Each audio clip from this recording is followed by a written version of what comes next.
청년들이 농사를 시작하려고 할 때 어떤 게 가장 큰 부담일까요?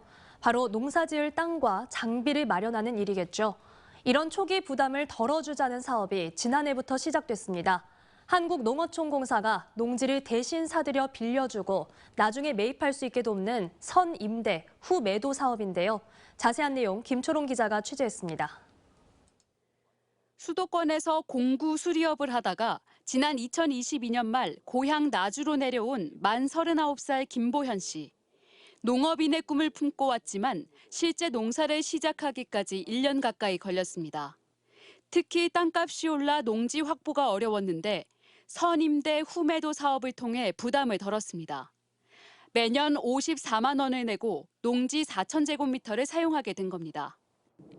상당히 많이 줄여졌고요. 일단은 처음에 목돈이 안 들어간다는 게 크고 처음 농사 지을 기간 동안은 임대료만 낸다는 게 가장 큰 장점인 것 같아요.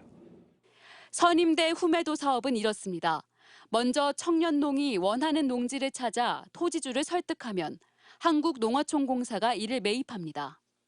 농지 규모는 영농 경력이 2년 이하이면 최대 0.5헥타르, 그 외에는 최대 1헥타르입니다. 이후 공사는 임대료를 받으며 청년농에게 농지를 최대 30년 빌려주고 이후 이를 매입하도록 합니다. 농지 임대료는 표준 임차료의 절반 수준으로 청년 농가의 비용 부담을 줄이도록 했습니다. 올해는 지난해보다 예산이 2배가량 늘어 약 171억 원이 투입됩니다.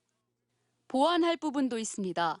나이 제한이 있어 30대 후반이면 이후 사업 추가 신청이 불가능할 수 있고 공급량 조절을 이유로 쌀작물은 금지되었다는 점입니다. 또 농업을 전혀 모르는 청년들이 농지를 알아보고 토지주를 설득하는 것도 어렵습니다. 게다가 전남 지역의 경우 농지 1제곱미터당 최대 5만 5천 원이라는 매입 상한 단가가 있어서 토지주와 협상이 쉽지 않은 게 사실입니다. 땅을 내놓게 되고 은퇴를 하시면 저희가 공사에서 임대료나 매도대금 이외에 또 보조금을 지원을 해드리고 있어요. 그런 걸로 조금이나마 더 보완이 되지 않을까. 시행 2년 차를 맞은 선임대 후매도 사업. 지난해 전국에서 55명이 지원해 43명이 선정됐습니다. 올해는 오는 13일부터 26일까지 신청 가능합니다. MBC 뉴스 김초롱입니다. 언제 어디서나 내 손 안의 뉴스. 광주 MBC 뉴스 유튜브 구독으로 함께하세요.